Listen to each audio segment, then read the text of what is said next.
So you fancy a bit of muscle, do you? Well, don't look at me. No, seriously, I'm talking about bikes. What could you suggest? Maybe a Honda CB1000, perhaps a Yamaha XJR, or even a Kawasaki ZRX or a 1200 Bandit. No, forget them. I'm talking about real muscle. How about a Yamaha 1200 VMAX? Now the VMAX really seems to have that nasty boy image, and once you climb aboard, you really do get the feeling that nothing's going to come even close in the old traffic light Grand Prix. The VMAX was born way back in 1984, but it wasn't officially available in the UK until 1991, when it arrived with its 1198 cc's of stonking liquid-cooled V4 performance. It does in fact come in two versions. There's one like this, which is a restricted one, 95 brake horsepower, and it'll do 133 miles per hour. Doesn't sound that restricted to me. And then in 1996, the UK officially got the full power version, which will produce 121 brake horsepower, and that'll do 156 miles per hour.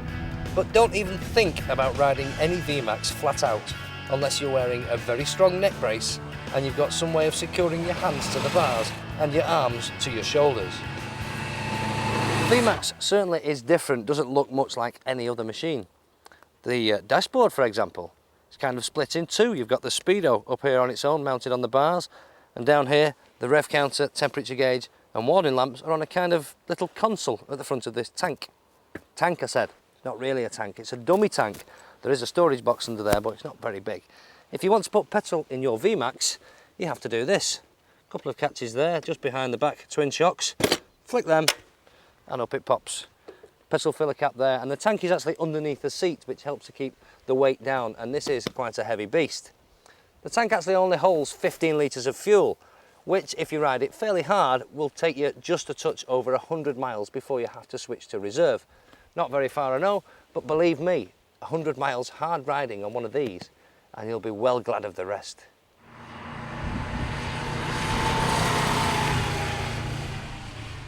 It really is built to go very fast in straight lines.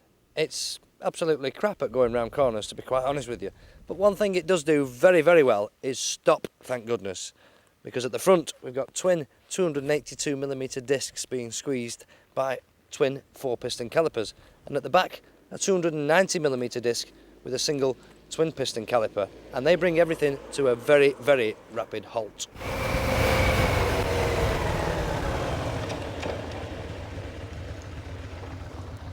It really is incredible in a straight line.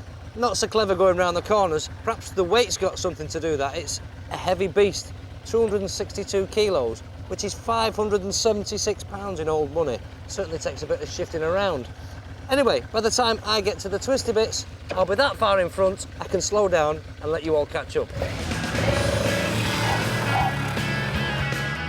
The full power version gets most of its performance from the V-Boost system, which very cleverly controls the fuel supply to the front and rear cylinders, and it adds extra fuel to the one that's firing.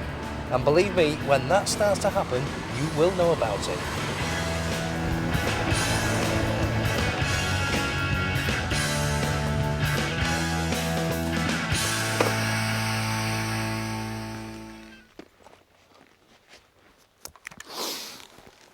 The VMAX is a great bike. It makes you smile when you ride it, something good in that.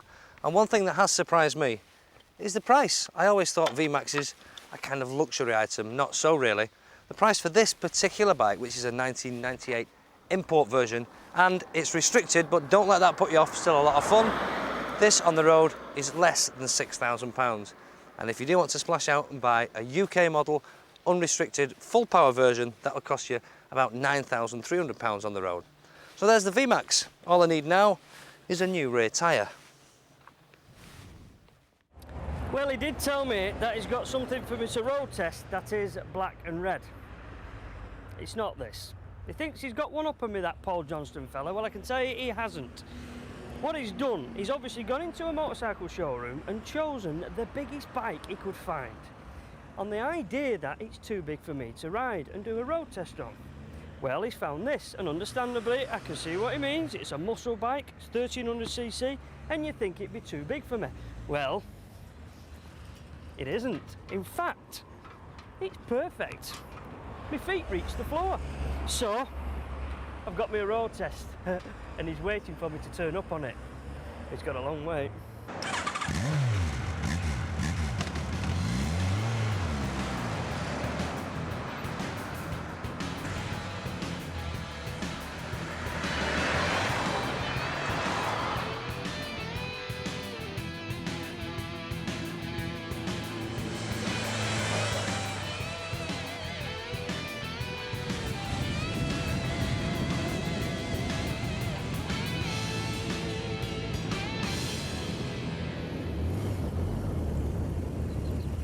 Oh, look at this.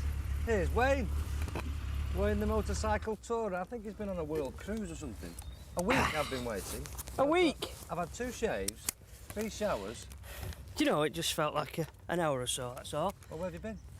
I've been for a good ride and I've thoroughly enjoyed myself. And have you learnt anything about the bike in the week? Can you tell us anything? Inform us, you know. Oh, yeah. It's red. It's a Yamaha and it's 1300 cc's. It is. I really enjoyed it. Can you sort me out with something else? Yeah. Oh, and by the way, it's run out of petrol. That's very informative, isn't it? Now you know why we don't let him get involved with road tests. Looks like it's down to me again. So what can I tell you about this XJR 1300 that Wayne hasn't already told you? Well, probably loads and loads. It is indeed 1300 cc's. It's a Yamaha, it's big and it's red. There's a bit more to it than that. It's a proper, true retro machine, true retro muscle bike. Retro right from the front to the back. So many bikes these days call themselves retros, but they're not really. They've got a big chrome headlamp, and that's really where the retro theme ends, because they've got monoshocks at the back. Whoever said a monoshock was retro? I don't think so. This one, we're back to the old twin shocks. And even the engine looks retro. Look at that. It's air-cooled. In fact, if you took a picture of that there and said, name the year, you'd probably say 1970 something or 1980 something, because it really does look the part. No fancy fuel injection, 4 Mikuni CV carburetors, all works perfectly well. It's not rocket science, but it's perfect for this kind of machine. Big oil cooler on the front there, and a 5-speed gearbox in this, as opposed to the more normal, or should we say more conventional 6-speed. And I'm led to believe it works perfectly well, although talking to Wayne I would never know that, so looks like I'll have to find out for myself.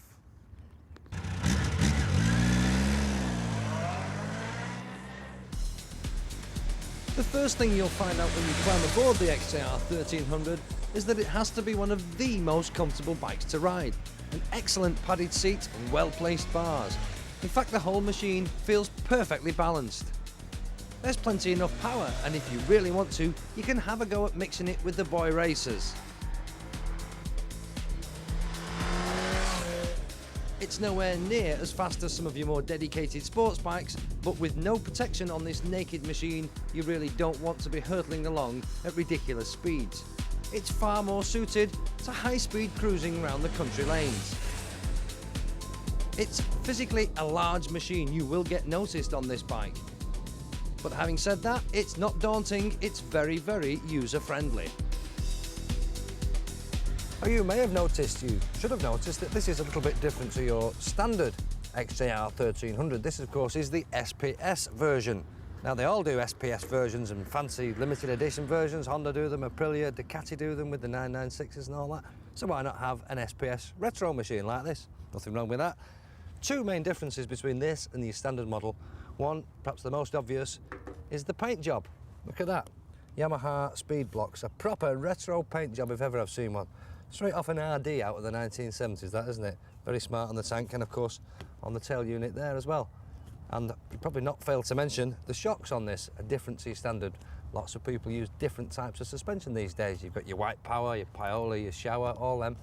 On this SPS, we're on Öhlins shocks, which are used throughout the world on all the top super bikes. And of course, they're fully adjustable. You can tweak them and tune them and set the bike up exactly the way you want it to feel.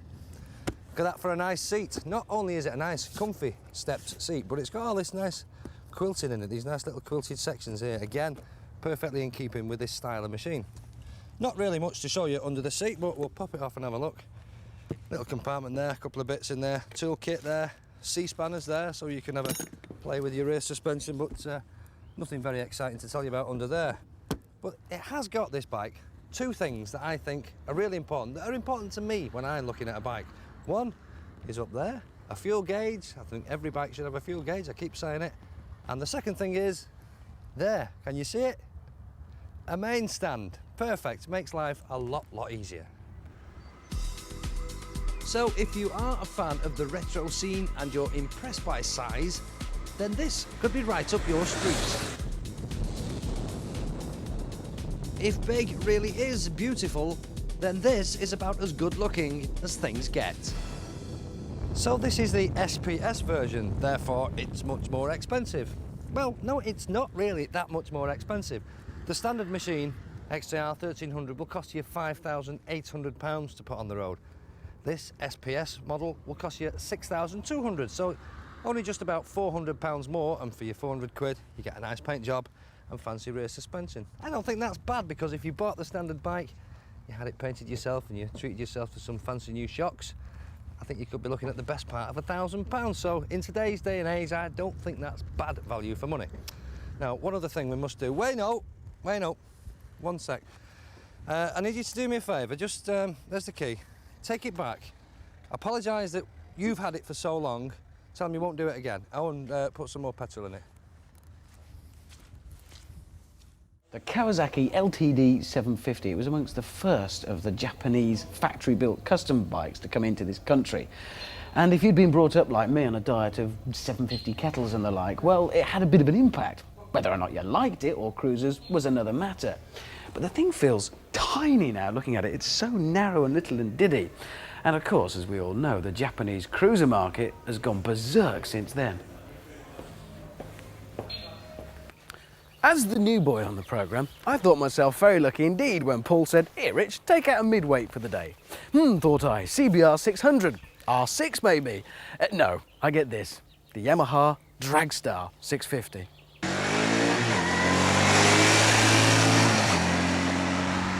The Yamaha 650 Dragstar.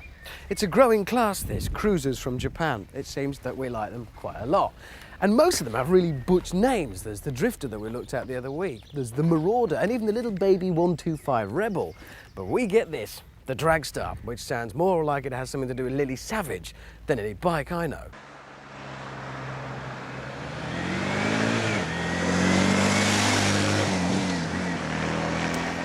This is the classic version of the Dragstar, so we get a few extra bits and pieces. Fed in mudguards, these fender style, front and rear, an extra lamp or two, and these high weight boards as well.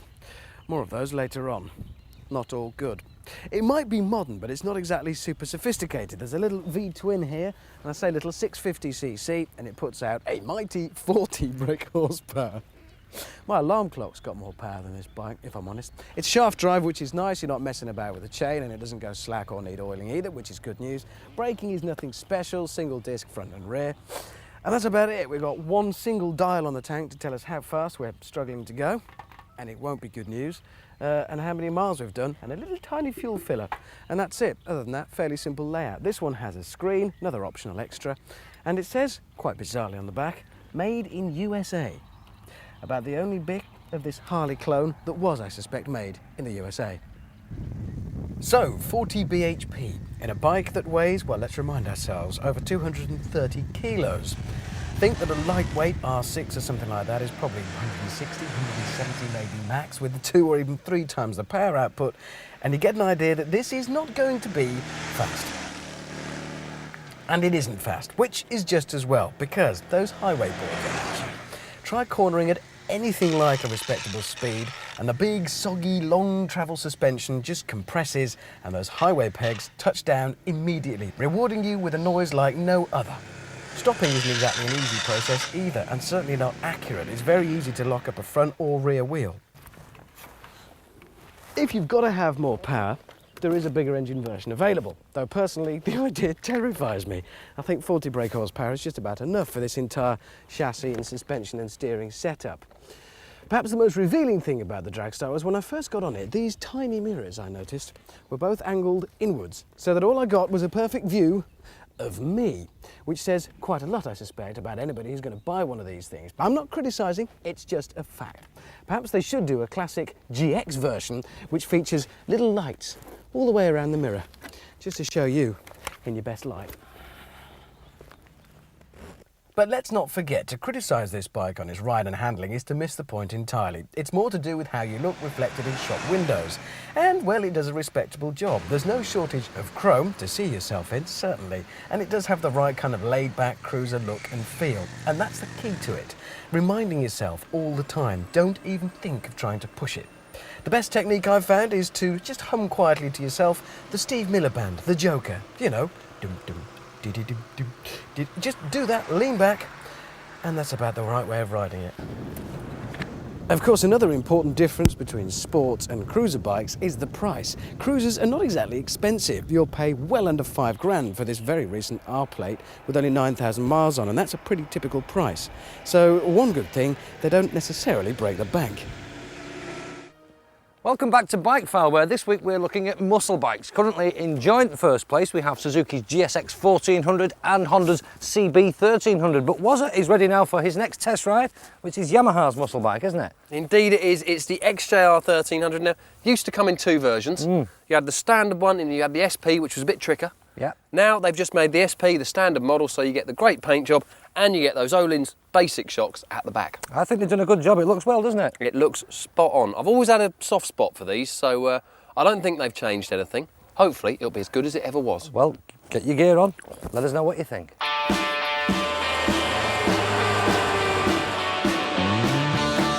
Yamaha's XJR is the oldest motorcycle on this test, and it's still one of the best looking.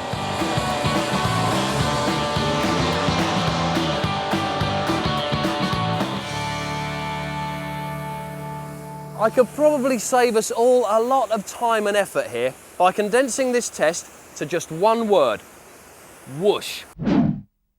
Sadly, that's unlikely to make very good telly, so I'm afraid you're going to have to put up with my ramblings about this here XJR a little longer. Anyone who's ever ridden one will know exactly what I meant when I said whoosh. But for the uninitiated, it's all about that engine, as any good muscle bike should be. But enough about the motor, what about the rest of the bike? Well, the seat is palatial and the riding position is also very relaxed. If I were griping, however, I might pick on the fact that the bars are just a touch too narrow for when you're really hustling the bike down the tight and twisty stuff. And it is big. At 248 kilos, this is a lot of motorbike, but despite that, it can still happily grind its pegs, and then its exhausts, and even its frame, if you're really vigorous, in a surprisingly controlled, if slightly wobbly manner. In fact, the only real moan I've got with this bike is the mirrors. They're great when they're new, but once you've adjusted them a few times, things start to work loose and they tend to become useless. Getting them back into that original position will be next to impossible. But apart from this, this motorcycle is pure whoosh. So how's the XJR fared on the scoreboard? Styling, 7 out of 10. She's a good looker, especially in these colours. Performance, 8 out of 10. Not only is that motor creamy smooth, but it's got quite enough guts to make this bike a lot of fun. Practicality, 8 out of 10. Really comfortable riding position, great pillion seat and a centre stand. What more could you want? Well, perhaps a fairing, although that would spoil the looks. Value, well priced at £6,500, it's 7 out of 10. So it's all about the engine then, isn't it, Wazza, on this? It is, it's just so whoosh, you know what I mean, don't you? I know what you mean, yeah. That's your word of the day, isn't it? Whoosh. It suits me down to the ground, it's simple and it's just what this bike's all about. It is, but the power's there from wherever you want, From really. nowhere. Yeah. And so smooth. Any gear, just pick a gear and go, isn't it? Yeah. I love What's this about the mirrors that you're complaining about? Don't get me started again. Those are Satan's own work, those mirrors. There's nothing wrong with the mirrors, you should leave them alone. As soon as you touch them, that's it, they're gone. Well, don't fiddle with them, leave them alone. But you enjoyed this, didn't you? Immensely. Absolutely loved it. Had a soft spot for it before, still got a big soft spot for it now. Good, great bike, but it still only scored 30 points, so it's tied. Yeah, they are level. It's a strange thing where this has strengths, some of the others have weaknesses, and vice versa, which means we've got 3 bikes, all level pegging on 30 points. We have indeed. Well, we've had three of the 4 big Japanese manufacturers, which means we've got one left, and I bet it's green. Now this is one bike I've really been looking forward to riding. Yamaha's original TDM 850 was a great bike, but was largely overlooked in the showrooms as the punters stampeded past it to get to the multicoloured jixers and blades. But those in the know soon learned to appreciate the bike's fine handling and lusty big twin engine, and slowly the TDM began to gain cult status. Moto, the TDM exists in its own mini category in the Yamaha catalogue, alongside other difficult to classify bikes like the Fazer and VMAX. The space-age swoopy styling predates rivals like Suzuki's V-Strom, but still manages to look years in advance of anything else. But underneath the styling lies a big, solid motorcycle, capable of dealing with just about every task you could throw at it. At the heart of the beast lies this 897cc parallel twin 4-stroke engine, which now produces 85 brake horsepower and a stump-pulling 65 foot-pounds of torque. With fuel injection new for this year, the already big and lusty engine is now even bigger and lustier. With sports bike sales on the wane, the TDM's time has finally come, and Yamaha have chosen exactly the right moment to revamp the bike with this new all-aluminium beam frame and an increase in capacity to 900cc. It's a shame this bike's called a TDM, because TDS it ain't. The TDM is Yamaha's secret weapon that has finally come out of the closet, and it's turning into one of this year's surprise big sellers. If you can only afford one bike and you need to commute, have some backlane fun on Sunday mornings, and pop down to the south of France for the weekend, check it out. It'll even be kind to your piggy bank. And at last the TDM has graduated to an alloy beam frame, both lighter and stronger than the original steel frame on the old 850. Brakes are from the R1 stable, which means the bike not only stops competently, but you can pull massive stoppies on it if you have the bottle. Big fat sticky tyres let you explore lean angles, and the suspension is fully adjustable for setup. On the road it's torquey and tractable. This new frame and suspension holds everything together admirably, and the bike feels light and taut. At only 190 kilograms, the bike weighs substantially less than much of the opposition, and it can be flung around with flair if you want to go Sunday morning scratching.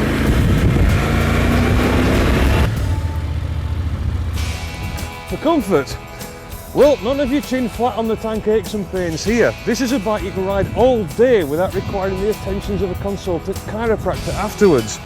I'm going to give it 8 out of 10 for comfort. Performance-wise, the TDM delivers more thrills per mile than you could reasonably expect for this kind of money. It's torquey in town, but wind it on and it picks up its heels with determination. Ride it with spirit and you'll find yourself capable of surprising a good few sports bike riders. And this year's model has the suspension and brakes to match. If crossing continents is your bag, the huge 20-litre fuel tank gives a usable range of almost 200 miles between fill-ups. In fact, there's very little that this bike can't do well. I'm going to give it 8 out of 10 for performance. Value for money now. Well, by my reckoning, the TDM has to be one of the best buys on the market at the moment. At only £6,799 on the road, it significantly undercuts much of the opposition. It may not have quite the poke of the V-Strom or the street presence of the R1150 GS, but it won't embarrass you in the company of either. There will be some depreciation, of course, but in terms of smiles per mile and bangs per buck, I reckon it's well worth a look. I'm going to give it 9 out of 10 for value. Build quality. Well, Yamaha have enough experience to know how to put their bikes together properly. The TDM uses a good, solid design that has had the bugs worked out of it over 3 generations of model changes, and it's engineered and assembled to the standards you'd expect. Paintwork and finish is good, and owners of older TDMs will be pleased to hear that the seat is no longer held on with Velcro. However, that shorty front mudguard will ensure a continuous salt spray onto the engine in the winter months, and regular cleaning will be required to keep the bike looking smart. Service it and clean it regularly, and the TDM won't let you down. 7 out of 10 for build quality. For street cred, 7 out of 10. The TDM is distinctive enough to stand out in the crowd and has a certain cult status to those in the know. Many see it as the smart option if you're not committed to owning a sports bike. It's great value for money and makes her stylish, practical and fun all around her. And that space age styling is simply delicious and quite unique.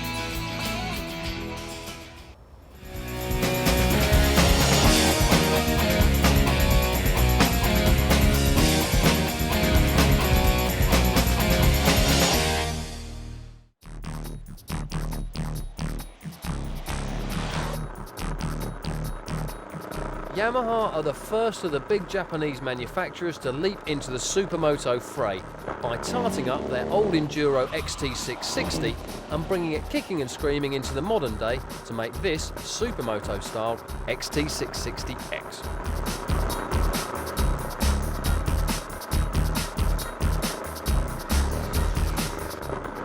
Where supermotos like KTM's LC4 represent the lunatic fringe of the market, Yamaha's XT660X is Captain Sensible.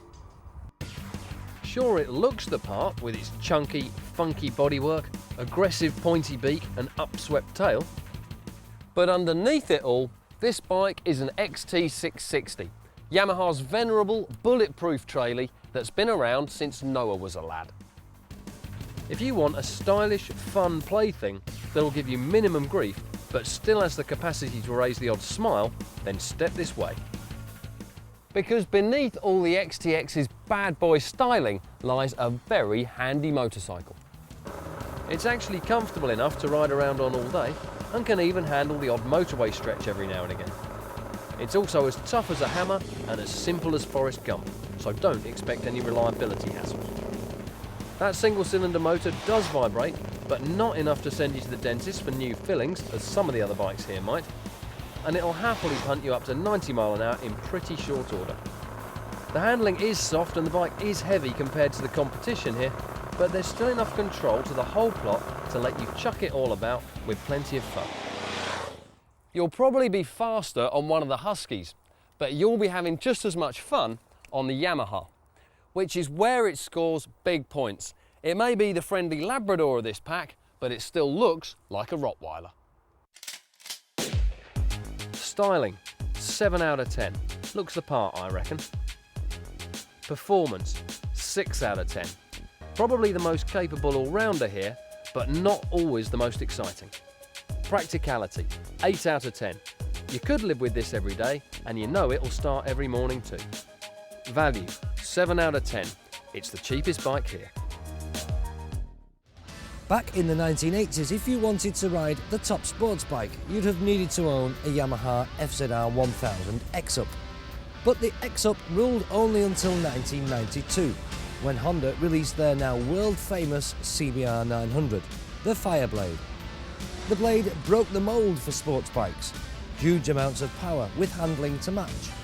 Poor old Yamaha had no answer to this, but in '96 they launched the Thunder Ace, and although it had massive power, it never really cut the mustard in the looks or the handling department, and today it's become known more as a sports tourer. So the blade lived on. But all that was about to change in 1998, because then came Yamaha's YZF R1, a sports bike with sharp styling, fantastic handling and superb braking to cope with its 150 brake horsepower. The R1 has sold in huge numbers, and today it just gets better and better. The latest 2001 model has had more than 150 changes made to it. Many of these are minor ones, perhaps a few nuts, bolts and washers here and there, but some have been quite significant. Big changes have taken place in the gearbox. The early models, although great fun, did have a tendency to send the front wheel skywards in first and second gear. The gearing now has been changed. First and second gears are now longer in an attempt to keep the front end down and to make the bike more rideable. Thankfully though, it hasn't taken away any of the fun, and thrashing an R1 still produces a huge grin factor. Now, if you're very observant, you may have noticed that this particular machine that I'm riding is not the 2001 model, it's the 2000 model. Well, how do you know the difference? Well, it's dead easy. Certainly with the red example, it's dead easy to tell, because the 2001 model that you can buy today in the showroom has got a carbon front fender. This one hasn't. It's got the red plastic sort of colour matched one. There's a carbon front fender on the 2001. Also on the latest model, the graphic on the side here is slightly different.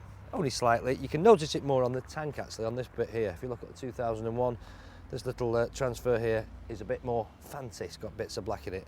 But really, that's the only changes between last year's and this year's model. As I said before, loads of changes, massive amount of changes to the R1 since it first came out back in '98.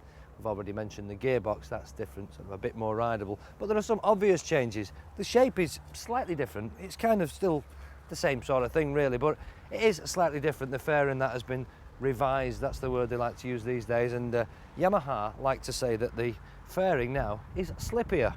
It's a slippier bike. What on earth does that mean? Well, what they actually mean is it's actually more aerodynamic. It's got a better drag coefficient and all technical things like that. Don't understand it myself, but slightly different shape, but still looks dead smart. Engine more or less the same. Loads and loads of changes, as I say, different nuts, bolts, washers, all that, like I said before, but more or less the same sort of thing. 150 brake horsepower that thing develops there, inline 4-cylinder. Very, very short, the engine on the R1, and that's really the key to its success. It's handling. Very, very short. We've also got magnesium engine covers now, which help to save weight down to just over 170 kilos with this, which puts it in the same ballpark as a 600cc bike, more or less. So astonishing power to weight ratio, but very, very short engine, which means we've got a very, very long swing arm, massive long swing arm. Pivot point is right up there, right on the back of the engine, very, very far forward. All heavily braced GP style swing arm, that's what they call these now. With this nice fancy little hugger on the back to stop all the muck going under your seat. Suspension, that's been, well, I was going to say changed. It's not been changed, it's the same sort of thing really, but it's been revised. The settings are now different, and the whole thing feels better, it handles better. And that's what they've tried to do with this. They've tried to make the bike a little bit more user-friendly, a little bit easier to ride, if you like. But what they've not done, and I think what Honda, in many people's eyes, have been guilty of over the years, they've killed off the Fireblade a little bit. They've made it very, very tame, very, very user-friendly, and kind of killed it, taken the edge off it. The early Fireblades, you'll remember, they were an animal. You couldn't ride them, they were all over the place, but they were great fun. They've tried to do a little bit of that with the R1, but I'm glad to say they've kept loads of the fun, and in no way have they killed any of the excitement out of the R1. This bike can be as mad as you like, but remember, the throttle works both ways. It's quite happy to plod through a village at 30 miles an hour. I'll agree, not much fun on a 1000cc superbike, but nevertheless, it can be done. It's out on the road though that the R1 really comes into its own. Massive amounts of power with a tremendous rush from around about 8,000 all the way to the red line at just below 12,000. Sharp handling, fantastic brakes, and the flickiest machine you could ever wish for. Well, if all that's tickled your fancy and you would like to purchase one of these, it will cost you £8,800. That's the list price. But forget list prices, because today it's very difficult for any dealer to sell a bike at the list price, and I think it's fair to say that you could probably take one of these brand new out of a showroom for just over 7 grand. 7 grand for all that performance, all that style, and huge amounts of street cred. Small ones are more juicy seems to become a kind of unofficial theme for my summer riding as we continue to look at the fun of sizzling little 400 sports bikes. Now, we've already done the 2 best sellers, both from Honda, the CBR and the VFR. This week it's Yamaha and the FZR. And it might not be the best of sellers, in fact it's probably amongst the worst of sellers, but it does have some little charms all of its own, and there are some very good reasons for looking at one. First and foremost being that of all of the 400s, it's probably the most flexible. You can actually squeeze an extra few bhp. You can raise it from about 63 to the best part of 70.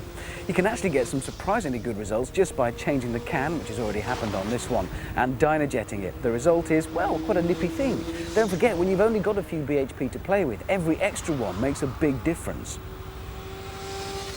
It's often been said that if you were going to race a 400, then okay, the CBRs and VFRs of this world are very good, but an FZR with its extra flexibility and tunability is certainly worth a shout.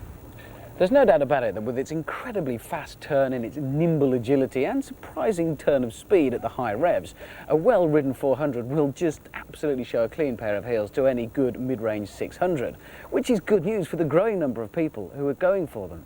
And it's not just the fun of running inside a much larger, more powerful bike either that's in their favour, because there's expense. This G-plate, in pretty decent nick, is up for grabs at about $250, something like that. They may not be the cheapest little bikes to get into, but once you've bought it, there's one massive saving to be made, particularly by younger riders: insurance. Possibly down to as little as half what you'll pay for a 600, which can mean a massive difference. Might mean a few extra quid to spend on getting that nice little race cam, getting it dyno-jetted, and making sure you do beat the 600s. Hey, what a surprise, it's another 400 that turns in quicker than you can possibly think about it. Actually, I found the riding position somehow even more cramped than the others. It is slightly different, but when you're this squashed up, the slightest change in angle does make a big difference to your comfort. Once you've settled in though, it is again superb. All the power is right up at the top of the rev range. It sounds glorious and it goes like fury. Perhaps the mid-range could do with a bit of a boost, but then this is, as we've said, the most flexible of the 400s, and I'm sure you can tune your way around that with a bit of work. The handlebars are low, very, very low. The yoke itself dips down and they're clipped on below that onto the fork stanchions, which means you really are hunched over this thing. Do you know, I'm really falling for this whole 400 thing. I'm actually falling in love with the whole idea of them, and I think apart from the performance, it's partly because the smaller the bikes get, the more toy-like they are, the more there's something you really feel you can own, possibly even stick it under your arm and take it home with you if it's going to get wet outside. And also, the smaller they get, the nicer the details, the finishing on little bits and pieces. This FZR might look a bit sharp, a bit brutal, but as you look closer, it's really quite delicate. Mind you, this exposed part of the frame here looks extremely sturdy. It's a real tactile thing with this rough finish on it. You really feel it's holding the bike together and pinning it in at this little waspy waist here. Massive, massive swing arm for such a small wee beastie. Tiny little disc on the back, but up front the brakes are fearsome. I really did have myself risking some nasty damage on the back of the tank first time I tried using those. Two twin pot calipers make absolutely sure that for a bike weighing about as much as a box of matches, you're going to stop very quickly indeed. Nicely shaped little rear indicators as well, tapering back. Surprisingly, don't forget this is a 10-year-old bike. Just looking at it, it really hasn't aged. I really like the FZR. It might be the less popular of the 400s, and it's certainly going to be cheaper than many of the others that we've looked at in the past. But that extra flexibility is the key to it for me. The thing feels race ready. It sits there and says, right, what are you going to do to make me faster? It wouldn't take much to make absolutely sure that on a good country lane, in the hands of even a reasonably competent rider, this little FZR 400 will be whipping any 600.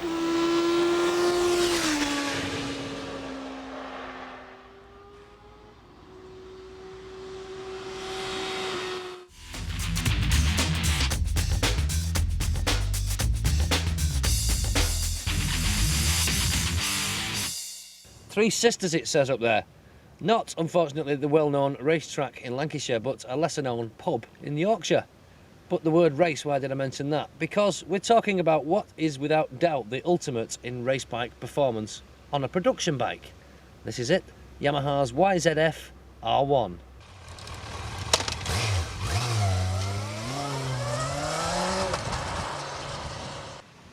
When they designed the R1, Yamaha had three main objectives. It had to be the most powerful super sports bike, it had to be lighter than all of the competition, and it had to be the most compact in size in its class. So, number one, the most powerful. Yes, it is. Honda's Fireblade will produce 126 brake horsepower. Kawasaki's ZX-9R, about 123 brake horsepower. This R1 can claim, wait for it, 150 brake horsepower. So how on earth does it manage that? Well, this 998cc inline four-cylinder is totally new for the R1, a brand new engine, and it's packed with sophisticated technology. There's a fancy new electroplating system on the bores, new forged pistons, and a super intelligent X-up system, which monitors throttle position. Not only that, but it recognises the speed at which the throttle is opened, and that's connected to a gear position sensor. All sounds very high-tech. The whole system is programmed to give a massive boost to the mid-range torque between 5,000 and about 7,500 revs. It's all very, very clever stuff. It's not until you hit the open road that you start to realise just how clever it is. The motor is gorgeous at any revs, but really comes to life about 7,000. And from then on, it's hold on tight for some eye-popping, arm-wrenching acceleration, which will see you topping 170 miles per hour. So objective number one, the most powerful sports bike, not only achieved, well and truly smashed. On then to objective number 2, to make a bike that's lighter than all of the competition. Well, how have they done that? We're back to the engine once again. This 4-cylinder is both narrower and shorter than anything else of a similar capacity. In fact, it's 81mm shorter from front to back than a Thunder Race engine. And the cylinders and crankcase, which you can't see because they're behind this gorgeous fairing, are a single one-piece unit. Helps to keep the weight down, also helps to keep things a little bit smaller. The gearbox lives in a different place to where you would normally find it. It's been pushed up and forward and it's behind the cylinders, whereas normally it would live down and behind the crank. Helps again to keep the engine short. The swing arm is actually very long on this. The pivot point is well forward, in fact forward of the seat, right up behind the engine. And what that does is it allows the chain's torque reaction to create a downward force on the back wheel and so supposedly improve traction. Shorter engine means shorter wheelbase. 1395mm is the wheelbase of the R1, as short as anything else in this class, shorter than most. Everything about the bike really is small, very compact. To look at physically, it's only about the size of a 600. And once you climb aboard, it only feels like maybe a 400, with a bomb under the seat. And it explodes into life like nothing you've ever ridden. Its small physical size and lightweight help to make the R1 feel really manageable and almost encourages you to push things perhaps a little further than you would normally. It's great fun trying to keep the front wheel in contact with the tarmac. The riding position has you stretched over the tank, reaching to the low bars in real racetrack style. The handling is faultless, sharp, precise, yet predictable with no nasty twitches or surprises no matter how you ride it. Front and rear suspension is fully adjustable, although the factory settings are so good that there's absolutely no need for any fiddling in this department. Leave well alone and just enjoy the ride. The 6-speed gearbox is smooth and very positive, and working the motor hard as you flick through it will see you attaining ridiculous speeds before you can say fixed penalty. Fortunately, everything comes to a rapid halt thanks to the excellent one-piece calipers up front, gripping a pair of 298mm discs. An R1 may not be for everyone, but in a list of biking things to do, a blast on one of these should definitely be in your top 10. You've no doubt noticed that I haven't said a single negative thing about this bike yet, but of course nothing's perfect. One very important thing when you go to choose your new dream machine is to make sure that it actually fits you. This is a very, very high performance machine, capable of things far beyond the reach of 99% of the people who will ever ride it. It could even become a status symbol. I've got an R1. Sounds very good, doesn't it?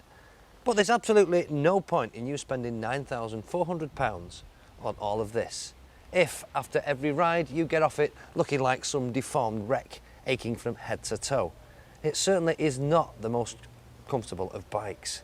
In fact, the riding position could really be described as a little cramped. Another very negative point is this pillion pad here. What is the point? So you don't even think about taking anyone on the back of an R1 unless your pillion rider is a 3-foot midget who's double jointed at the knees any more than a few hundred yards and it becomes an absolute nightmare. Why? Because the pad, well, it's too hard for a start, not comfortable, it's too small, the foot pegs are too high, and it's too high up in relation to the riding position. Pillion head about there, rider's head about there, big wind blast in the face, lots of weight up in the air, no good, forget it. As for the other negative points, well, the good news is there aren't any. It's absolutely incredibly fast, performs like nothing else you've ever ridden, handles superbly well, and really does look the business. And those men from Yamaha say there's more where this came from. So then, when is it we're getting this new R6 then? Eh? Take Yamaha's R1, widely regarded as the world's top sports bike. Sharp handling, good looks and incredible performance. Then take the 600cc Fazer, a street bike with just about the right mix of style and naked aggression. Put the two together and what do you finish up with?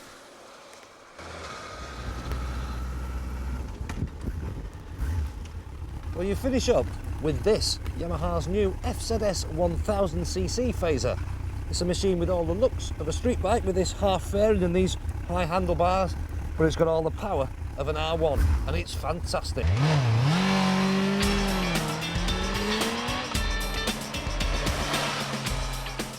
Yes, it really is fantastic. It's very powerful, it's very fast, it's manoeuvrable, agile, and it looks mean.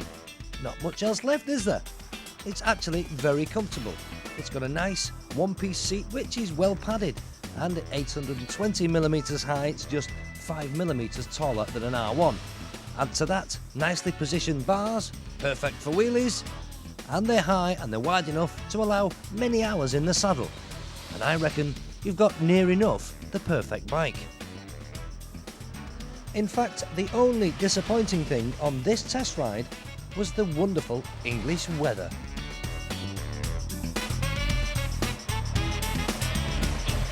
Well, we're in Britain, aren't we? We're riding in Britain. So guess what? It's raining again. So I've had to come inside to the garage and I must get this roof fixed. It keeps dripping down my neck, but that's another story. Let me tell you all about this Fazer. It's a Fazer, yeah, but it's not just a Fazer with an R1 engine stuck in it. No, no, no, don't think that. That wouldn't work. It'd probably blow up, it'd go bang and probably kill everybody that tried to ride it. So they've made a few changes, a few engineering changes. So if you just look down here at the frame, different frame to an R1 of course, look at the size of this. It's a double cradle style frame, sort of old-fashioned if you like, traditional style frame. But look at this, massive, huge, big tubes there, 48mm they are, as big as anything I've ever seen and big and beefy by anyone's standards. And of course in the hole there sits this, the R1 engine. Physically it's the same as an R1 engine, but it's slightly different in the way it develops its power. They've kind of changed the power curve, that's what they like to say in all the blurb these days. They've changed the power curve on this engine, so it delivers more power a bit lower in the rev range than an R1. You don't have to work it quite so hard to get the best out of it. It's more sort of torquey at lower revs, but still a fantastic piece of kit. But have you seen enough of that now? Have you? Come up here. While we're on about the engine, don't be fooled into thinking that they've softened it too much. They certainly haven't. It's still, as I say, super smooth, and it still kicks out a whopping 143 brake horsepower. And that much power is very hard to resist. This could definitely become known as the next nutter's bike. It's almost a ready-made stunt machine. It might not have the fancy graphics and the sleek bodywork of a racing bike, but you'll never be last away from the traffic lights, and you'd certainly leave a few sports bikes behind on the racetrack. The gearbox is very smooth, there's no nasty clunks or bangs, and in fact the whole setup feels as good as anything I've ever ridden straight from the crate. So you say, what's the point? All that power and an upright riding position? Well, the point is that you don't need to use it. Well, not all of it anyway, because most of the fun on any bike happens from 0 to about 80 miles an hour. And believe me, the new Fazer 1000 is huge fun. Well, forget everything I've just said. Forget all of that about riding the bike, because on a day like this, in conditions like these, you can't enjoy a machine like this. You're not going to find out what it's capable of when the roads are wet like this. So the best thing to do is just park it up, have a cup of tea and just sit and look at it, because it looks nice, doesn't it? Just look, I think it's a beautiful thing. And now I remember last year at the NEC show, which was the first time we got a really good look at this in this country, I remember saying that I thought this would be the top of the shopping list for lots of stunt riders, because it's big, it's powerful, it's got that aggressive looks that you need for a stunt show, please the crowd and all that business. And I can tell you for a fact that I know that 2 of the top stunt riders in this country have ordered these for the forthcoming season, so that's a pretty good endorsement. So if you just have a closer look at the looks of it, one thing I like is back here at the back end. Just take a look at these here, these grab rails. Now these to me, what's so special about a grab rail? Well, they look like they've been designed to me to look part of the bike, not just stuck on like a couple of door handles that you get on some bikes or a big horrible thing on the back. Nice and big there, plenty of room to get a big gloved hand underneath, and pillion could hang on there, hang on for dear life on a machine like this. But they're good, I like them. We like the grab handles, so 10 out of 10 for them. If we go up to the front end here, have a look at the dashboard. If I move that so you can see, we see it's a fairly sort of basic dash. Speedo, rev counter, warning lamps, nothing special, but look at this here, a fuel gauge. How many times have I said every bike should have a fuel gauge? Every car has a fuel gauge, so why can't every bike have one? Well, we've got one on this, and a warning lamp as well there, to cope with this 22-litre fuel tank. Not bad, eh? One other thing that I always say every bike should have as standard, every road bike anyway, track bikes accepted all right, but road bikes should have one of these. Look at that. a centre stand, eh? As standard. Why can't everyone put a centre stand on a road bike? It makes it easy for your sort of maintenance, lubricate your chain, adjust your chain. If you've got luggage on the back, you can get the bike up nice and straight and get your kit out and get your pans and pots and pans if you're camping, whatever. So 10 out of 10 again. So we're doing very well, aren't we? Well, not everything's perfect, is it? I'll tell you something I don't like. That's these things, these wing mirrors. I just don't like them. I'll tell you why I don't like them. Because they just look odd to me. They work all right, they're wide enough for you to see what's behind you, but they look odd. And the strange thing is, they look more odd when you're sat on the bike riding it than when you're actually at the side just looking at the machine. They look like they sort of stuck out like a couple of antennae. You feel like you're riding a giant fly or something like that. Bit weird then, but I don't know. I suppose everything else is pretty much spot on, so we'll let them off with the wing mirrors, eh? Well, if the only thing wrong with the new Fazer is the wing mirrors, then put me down for one right away. If you'd like to put your name down for one, and it'll cost you £7,700. Now, once upon a time, Yamaha made a sports tourer. First there was the FJ 1100, that was in around about 1985. Then came the FJ 1200, and then came the hub centre steered GTS 1000. But since 1996, they haven't really had anything in this class. Until now, that is. But this isn't a Blackbird ZZR type sports tourer, this is Yamaha's version, more of a touring sport. It's the FJR 1300.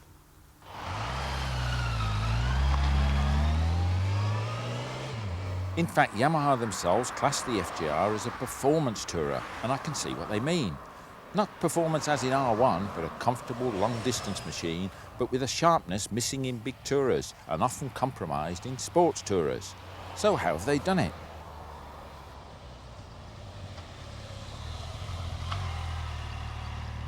Well, first up, it's got a brand new engine, 1300cc. It uses a lot of the technology of the R1, but it is a new engine. It's got twin balancer shafts, one behind, one in front, and it's also cast the block, integral with the crankcase, makes for a very rigid engine and saves a bit of weight. Now that rigid engine allows Yamaha to use it as actually part of the frame structure. So if you see this perimeter beam frame, well, that's what it looks like at first glance here, but it's cast aluminium right around there, comes down there. The engine just sort of hangs from it in free space, bolted down at the bottom there. But it makes for a rigid package, and as I said, saves a bit of weight. Up the front end here, on the front forks, just look at the size of these stanchions. 48mm stanchions, pretty hefty. I think it's the same as the Thunder Ace, but they're probably different forks because it's a heavier bike. And perhaps one of the most distinctive things, but you can't see it that well, down here, the shaft drive. Now, it's not as obvious as on a BMW. They've actually slimmed it down and it actually looks like a conventional swinging arm. Until you get to the back and you get the old bevel box, of course. But that is a lightweight shaft drive unit, and it saves unsprung weight and makes for better suspension travel. Same up the front end. I should have mentioned up the front here, going back here, you'll recognise those calipers, same as an R1. Big discs, 298mm diameter. But if you can see in these wheels, if the camera can get in, these are incredibly lightweight. Well, I haven't felt the weight, but I'm told they're very lightweight wheels, and you can see why. It's got loads of holes in, like a piece of Gorgonzola cheese.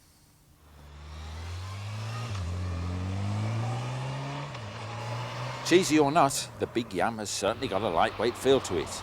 It's not actually light, of course, at 237 kilos, but it is compared to a Pan-European at 293 kilos or BMW's K12 at 260 kilos. But more than that, it feels so much more lively. The big torquey motor delivers its 145 brake horse at a lowly 8,500 revs, with its maximum torque at just 6,000 revs, so you can just leave it in top and fly by wire. Or you can play sports bikes with a clunk-free 5-speed gearbox. But don't get carried away, because if you wind it up too much, you'll hit the rev limiter, gently reminding you that revs are unnecessary on this Grand Tourer. The riding position took me some time to get used to, because it's far more upright than on my own bikes, and it has much lower pegs. But once my brain was switched over, it proved really comfortable with no aches or numb bum, even after a 180-mile non-stop run through France. And you can see why. First off, big padded seat, really comfortable, this one. And if I've got my leg over here, it's also got these big bars as well. These pull up from the top fork stanchion, and you really are not sit up and beg, but you're sitting pretty upright. But the old piece de la resistance is this screen, the Lecky screen. You've probably read all about it. If I just switch on. For tootling around town, you can keep it low like that, and on a very hot day you get plenty of fresh air. But then, depending on your mood, crank it up a little bit, and you can hear the different effect on it as it goes up. The wind noise drops on your helmet.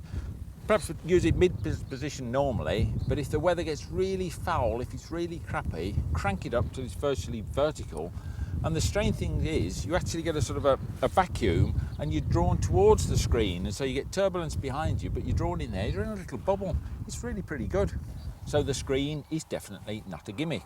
And likewise, the dashboard. Very simple, but it's got a digital display here on the right. You can see the time up there. Down here you've got 2 trip recorders, you've got your fuel gauge running down the left there, temperature in the centre, all very sensible stuff and easy to read. In the middle here you've got your speedo, which is where I think it should be on a touring bike. Still got the rev counter, but that's over to the left. And you've got a little row of idiot lights there, including an oil level warning light, which is useful. And you've got some excellent mirrors on here, some of the best mirrors I've come across. They don't vibrate, and you see far more than your elbows, which is really good. And while we're up the front end, the forks are fully adjustable. You've got your compression damping, rebound damping, and also your preload. And talking about suspension, at the back here, you've got a little lever so you can adjust the preload. And because the bike's on its stand, I can actually do it. See that lever there? When you're carrying a pillion passenger, just move it over. And there we are, that's stiffened up the rear suspension. One last thing, while I'm sitting aboard, the petrol tank, steel, big one, 25 litre, and steel, ideal for that magnetic tank bag. Get it onto the twisty stuff and it really shows its sporting side. The suspension is softish, but it's not squidgy, and it turns really well. It feels more like a Ducati ST4, a Triumph Sprint or a VFR than a big tourer, so in such circumstances, that's where the sports tourer comes in. Take it into town and it's an absolute pussycat. Trickling along in 5th gear at 20 miles an hour, it proved incredibly flexible and easy to ride. So there it is. Captain's sensible touring bike 1 minute, sports bike the next. Neat if you can do it, and I think Yamaha have. For instance, it's got a 2-piece seat. Why, you might say? Here we go. There's the front part. Also got a back part here. Now I can only think that this has been designed for the utility purpose, the working bikes, you know, the police, paramedics, the AA and all those sort of people. A useful little feature, and we're probably going to see these in service use. Down there it's got a complete stainless steel exhaust system and a catalytic converter tucked away underneath. Those are all the sort of sensible sides. Another thing on the sensible side, you must have noticed these cases. Now these are an optional extra, cost you 499 quid, but there's no ugly frames on them. You just put the old key in, unlock it there, snap open the catch. There we are, away, and off you go into your hotel, looking very smart. And it completely changes the look of the bike as well. You can see it looks far more trim and lightweight. But dead easy, with a bit of luck, I'll be able to put these back on. You just look there, down they go, make sure that's underneath, that's it, locked up, and that's the panniers on. And of course, another favourite of Paul's and mine is a centre stand. And you need one on a touring bike. When you're loading the thing up, you're filling up your panniers, you're putting your tank bag on, what better than to have a centre stand? So what else can you have? Well, you can have heated grips, and of course you need them on a touring bike. £159 a pair. This hasn't got them, and I wish it had them first thing this morning, I can tell you that. You can also get for this what they call foot shields. I haven't actually seen them, but I guess they fit in this sort of V-shaped wedge here, click on there, just to give you some protection around your boots. But having said that, the fairing has proved really, really effective. I did get wet, horribly wet coming back from France, but nevertheless, very impressed with the fairing. The FJR comes in black, silver and deep purple metallic, and I reckon we're going to see a lot of these filling a gap in the market. It's not cheap at $9,899 on the road, but touring in the grand style never was.